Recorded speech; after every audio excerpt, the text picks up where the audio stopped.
Assalomu alaykum, hurmatli talabalar.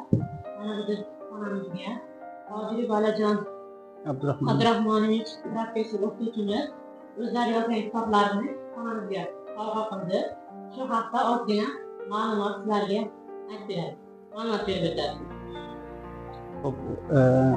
Bu endi adabiyot o'qish metodikasi hamkasbimiz Qunduzxon Husanboyeva va Ro'za Niyazmetova bilan hamkorlikda tayyorlangan.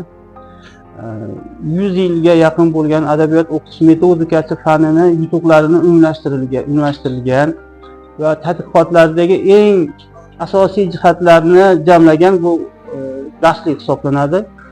Oldingi darsliklardan farqi har bitta mavzudan keyin o'sha o'qituvchilar talabalarga amaliy jihatdan yordam bo'ladigan metodik ishlanmalar berilgan va hozirgacha adabiyot o'qish metodikasi o'quv qo'llanma darsliklaridagi barcha yutuqlarni yuqorida aytilganiga jamlagan va u yoki bu darajadagi kamchiliklarni to'ldirgan. Shu jihatdan bu darslik 2 jilddan iborat.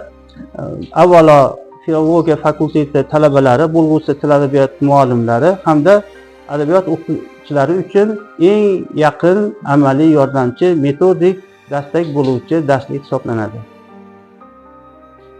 Xonamizga kirib, bemalol olib foydalanishlarni tavsiya qilamiz.